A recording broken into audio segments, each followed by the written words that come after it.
তাই জন্য সবাই আসে খেতে আর পিছনে থাকে কেননা আর আমি যখন দোকানটা না করেছি তখন আমাকে সবাই ভালো বলতো, সবাই আমার নাম করতো। যখন দেখলো আমার আমি একটা যশোর রোডে একটা ছোট্ট রেস্টুরেন্ট খাড়া করতে চলেছি তখন আমার পিছনে অনেক সত্তরে হয় দাঁড়িয়ে ভালো কিন্তু ছিলাম, মানে ভালো তো ছিলাম আমি চিরদিনই। এই রেস্টুরেন্টটা নিয়ে অনেকের কটাক্ষ আছে, অনেকের হিংসা আছে। ছিল ছোট ছোট তিনটে মেয়ে এক জায়গার থেকে দোকান উঠাই দিয়েছিল আর এক জায়গায় গিয়ে দোকান করলাম। মানে সেই দিনগুলোর কথা বলে এখন সত্যিই মানে ভাবি যে মানুষ বাংলা সিনেমা দেখতো আগের দিনের যে সময় যদি হতো না তো এরকম কিছু মানুষ আছে একটা সিনেমা তৈরি করতো। যে সময় তিনটে মেয়ে নিয়ে রাস্তায় ছিলাম তখন 500 লোকেরাই দেখেছিল। কালিদির জীবনের সবথেকে টাফ চ্যালেঞ্জ কোন সময়টা ছিল? মানে যে সময়টা কালিদি মানে প্রচুর স্ট্রাগল করেছে, মানে কিন্তু তখন আমার বয়স, আমার 3টে সন্তান হয়ে গেছে। আমার মেয়ের বয়স হয়তো মনে হয় বছর, ছোট মেয়ের বয়স বছর 2, মানে উর্মিলা। হ্যাঁ, তখন আমার খুব কষ্টের দিন গেছে। তখন থেকে কিছু বছর আমার খুব কষ্টের দিন গেছে। এখন আমার আরো 2 মেয়ে বিয়ে হয়ে গেছে, 2টো নাতনি হয়ে গেছে। এখন উর্মি আছে আমার কাছে, উর্মি একটা ব্যবসা সামলাচ্ছে, আমি একটা ব্যবসা পুরো সেটেল একদম পুরো ফ্যামিলি একদম। ওর বাবাও একটা ব্যবসা সামলাচ্ছে, আমি একটা ব্যবসা সামলাচ্ছি। দেখতে চাই যে মানুষের জীবনে পয়সাই নাকি সব। একদিন আমিও পয়সা ইনকাম করব, আমিও মানুষের, তখন আমি জবাব দেবো না, মানুষ অলরেডি জবাব পেয়ে যাবে। অলরেডি করছে, কিন্তু অলরেডি করছে না, আমি এখনো সেভাবে করতে পারি না। কিন্তু 3 জন আছে, 3 জনের মধ্যে 3 জনাই বিজনেস করছে। এরপরে বলো লাগবে কালিদির পিছনে? না, তার বলবো না। আমি বিজনেস করছি কিন্তু আমি এখন আমার এই বললাম না 45 দিন কি 50 দিন হয়েছে আমার বয়স ব্যবসার। এর পেছনে অনেক স্ট্রাগল আছে। তাই জন্য আমার এখন আমি বলবো না আমি খুব পয়সা ইনকাম করছি, আমি চলে যাচ্ছি। আমার 8খানা কর্মী আছে এখানে, তাদেরকে চালাতে হচ্ছে। নিজে চলতে পারি না পারি, তাদেরকে স্টাফ আছে। হ্যাঁ, চলো দেখা যাক। ভবিষ্যৎ তো আমার জন্য তো সারা জীবন আছে, তাদেরকে আগে নিয়ে আগে ব্যবসাটাকে দাঁড় করাই। আচ্ছা কালিদি, একজন তুমি যখন ব্যবসাটা শুরু করেছিলে তখন তোমার বয়স কত ছিল? ওই 20 থেকে 21 থেকে 22। 21 বছর বয়সে একটা মহিলা স্টেশনের ধারে একা ব্যবসা করা, এটা কতটা চ্যালেঞ্জিং ছিল? অনেক অনেক অনেক কথা শুনেছি, মানে এমন এমন কথা শুনেছি সেসব মাথায় নেওয়া যায় না। ঠিক আছে, আমি যদি ঠিক থাকি তো আমার কথা বলি কি করবে? তারাই এখন ডেকে কথা বলে। অনেকে আছে যে পিছনে খারাপ কথা বলেছে, তারা তো এখন সব ঠিক হয়ে গেছে। মানুষ আবেগে পড়ে অনেকে অনেক কথা বলে, কিন্তু সেসব কথা সব কথা কি কানে নিতে গেলেই চলবে? তাহলে তো ব্যবসা করতে পারবো না। একদমই তাই। ক্লাসিক রেস্টুরেন্টে নতুন যে রেস্টুরেন্টটা করেছে, তো আমরা অর্ডার করেছিলাম 3টে। প্রথম হচ্ছে একটা, এরপরে করেছিলাম চিকেন পকোড়া, জাস্ট কালারটা দেখতে পাচ্ছি। আরেকটা ছিল হচ্ছে চিকেন চাউমিন। এনিওয়ে আমি একটা টেস্ট করে দেখি। আর আমাদের পাশে কে আসো দেখতে পাচ্ছি। যাক, আমরা কিন্তু দিদিকে দেবো না, কারণ দিদি নিজে তো অনেক খায়, সেক্ষেত্রে দেওয়াই দরকার। আচ্ছা, তো দিদি এই মুহূর্তে খাইয়ে দিচ্ছে। দেখি এটার জন্য প্রথম এসছে এত দূর থেকে, সেই কাটিয়াহাটের থেকে। আর কাটিয়াহাট মানে আমার এলাকা, শ্বশুরবাড়ি এলাকা, ভালোবাসার এলাকা। যেমন আমার বাপের বাড়িটা ভালোবাসা, তেমন শ্বশুরবাড়ি এলাকাটাও ভালোবাসা। আমি ভাই হিসেবে খাওয়াই দিতেই পারি। মানে স্পাইসিটা না পুরো ভিতরে, সঙ্গে দিদির ভালোবাসা, দুটো একসাথে না পুরো কম্বো মতো তৈরি হয়ে যায়। খাবার ভালো মন্দর বিচার আমি করার কেউ না, কিন্তু ভালোবাসা দিতেই তো পারি আমি। এটা কি না, এটা কি বলবো, এটা হচ্ছে এক্সপিরিয়েন্স। মানে এতদিন যে দিদি রান্না করে না, তার পুরো এক্সপিরিয়েন্সটা এর মধ্যে, তার স্বাদটা না মুখের মধ্যে তো ব্লাশ করছে। যাই হোক, প্রত্যেকের জীবনে একটা স্বপ্ন থাকে। আমরা জানি তোমার স্বপ্ন অলরেডি পূরণ হয়ে গেছে, নিজের মতো একটা সুন্দর সাজানো গোছানো রেস্টুরেন্ট। এরপরে কি আর কোনো স্বপ্ন আছে যেটা তুমি এখনো দেখো? স্বপ্ন আর কি দেখি, স্বপ্ন দেখি না, যখনকার তা তখন হবে। স্বপ্ন দেখতে ভালোবাসি, কিন্তু পূর্ণ করার স্বপ্ন কে না দেখে? একদম, স্বপ্ন সবাই দেখে, কিন্তু পূর্ণ করে তো সেজন। তো এখন এরকম কোনো স্বপ্ন আছে যেটা এখনো পূর্ণ? আগে এটা সবে শুরু করেছি, মনে হয় আমার 40-45 দিন বয়স আমার এই স্বপ্নটা। তা এগিয়ে যাই, দেখা যাক কতদূর এগোতে পারি, তারপরে আবার পরের স্বপ্ন দেখবো। কালিদি কি খেতে ভালোবাসে? আমি এখন কিছুই খেতে ভালোবাসি না। আলু সিদ্ধ ভাত, না আলু তো আবার খাওয়া যায় না বেশি। আচ্ছা। আমার ওই গোবিন্দভোগের চাল ফেনা ভাত করে দিলে আর একটু সঙ্গে ঘি ছড়িয়ে দিলে এটাই আমি খুশি। মানে কালিদির ফেভারিট খাবার হচ্ছে এটাই? এটাই। এখন মাছ মাংস আর ভালোবাসি না। হোটেলের শুরুটা কিভাবে হয়েছিল? সে এক ইতিহাস। আমরা আজকে শুনতে চাই যে সেই ইতিহাস ছোট করে একদম। ছোট শুরু হয়েছিল সংসারে, ছোট ছোট বাচ্চা, একা স্বামী, আজ ইনকামে হয়তো ভালো ছিলাম, মানে ভালো তো ছিলাম আমি চিরদিনই।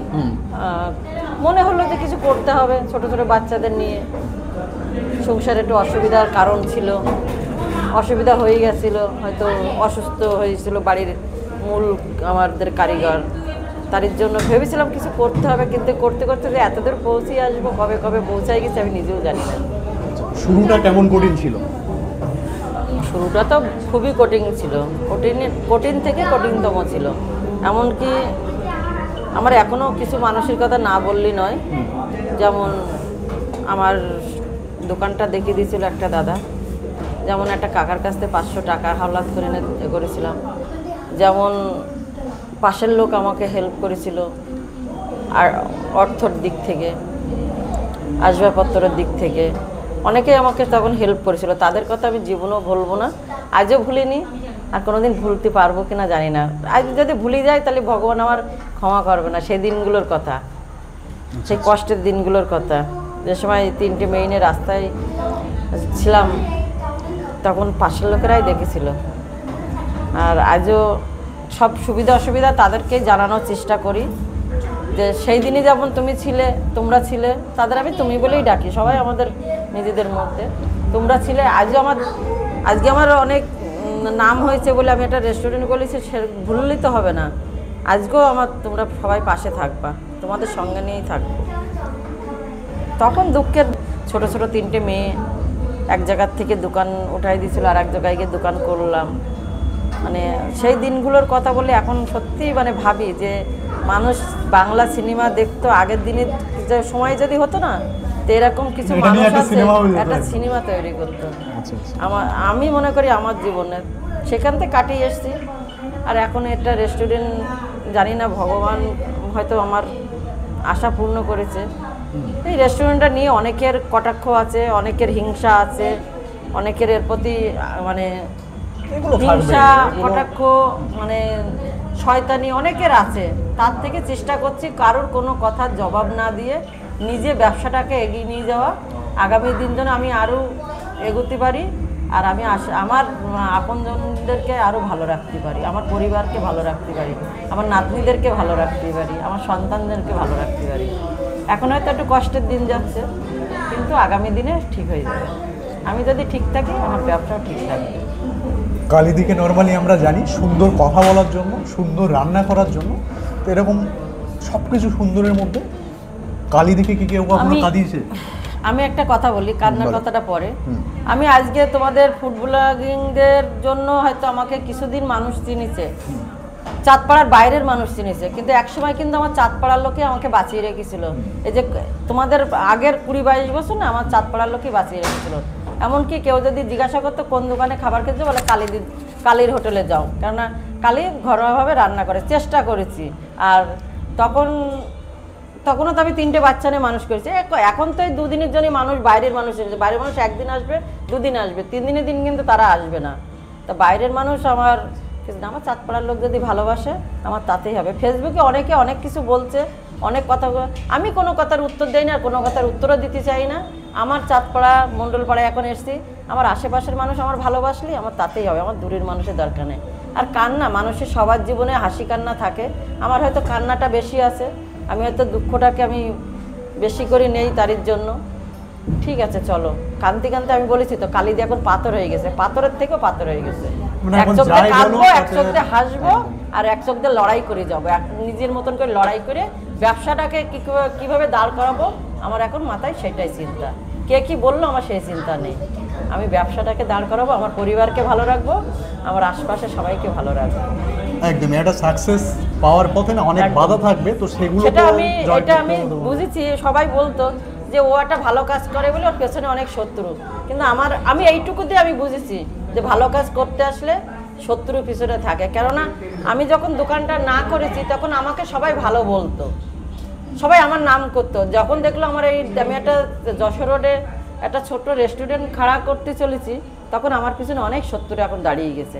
কিন্তু সেসব বাধা, আমি যদি ঠিক থাকি আমার সব বাধা কাটিয়ে আমি ঠিক একদিন মাথা উঁচু করে দাঁড়াবোই, এটা আমার আত্মবিশ্বাস। সেলফ কনফিডেন্স, ঠিক আছে। আচ্ছা বলছি, পপুলার তো হয়ে গেছে মোটামুটি, শুধু চাঁদপাড়া না, টোটাল ওয়েস্ট বেঙ্গলে। কালী দিনে আমি গুগলে সার্চ করলে একটাই আসে কালী, এক আসে কালী আর এক আসে কালীতি। তো হটেবার যেটাই হোক, এত পপুলারিটির বলে ভোটে দাঁড়াও। ইস, ওইসব ভাবিই না। আদার ব্যাপারই ওই জাহাজের খোঁজ নিলে হবে, ওগুলো ভাববে অন্য লোকেরা।